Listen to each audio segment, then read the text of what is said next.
There's a man who almost never appears in the history books, and the reason he doesn't is one of the strangest cover-ups in ancient history. His name was Davitiacus.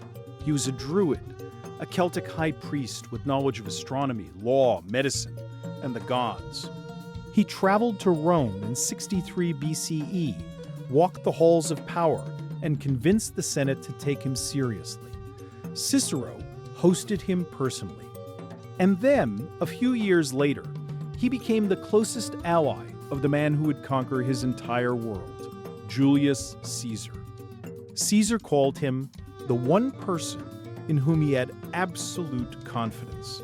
And then, Caesar wrote a book about the Druids, a detailed, careful, fascinated account, and never once used the word Druid to describe his best friend. Why? That question is what this video is really about. But to answer it, we need to go back to the conquest. Caesar invaded Gaul in 58 BCE.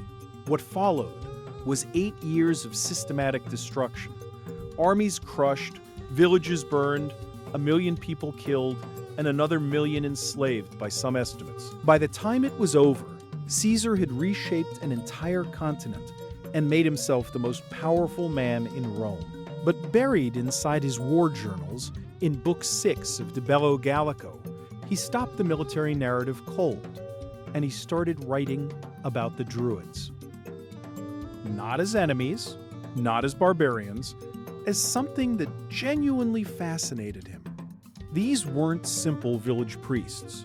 Druids were religious leaders, judges, political advisors, doctors, historians, and teachers, all in one. Caesar identified them as one of the two most powerful classes in all of Gallic society, alongside the nobles. They could stop battles mid-fight. They settled legal disputes between rival tribes. And if anyone defied their rulings, they had the ultimate weapon, excommunication from all religious sacrifice. In Celtic society, that made you an outcast. No one would speak to you. No one would touch you. Caesar was taking notes.